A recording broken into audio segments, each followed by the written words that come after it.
কে তোমারে কোন জায়গায় কতটা সম্মান দিল তা আমারে বলে কোনো লাভ নাই, কারণ আমি যেই জায়গায় যাই ওই জায়গায় আমার তো কোনো সম্মানই নাই।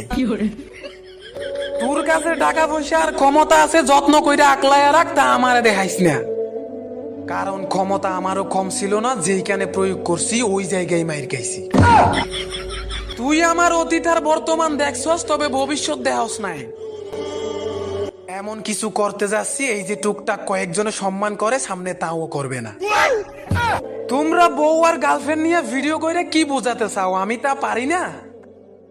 আসলে বিষয়টা হচ্ছে আব্বা আম্মা বিয়ে করায় না, আর কেউ প্রেম করে না, কারণ আমার চেহারা সুন্দর না। হয়তো এমনও হতে পারে সামনে আমিও অভাবে থাকবো, 3 বেলা ভালো মতো খাইতে পারবো না, তারপরেও কখনো বউ দিয়ে ব্যবসা করতাম না।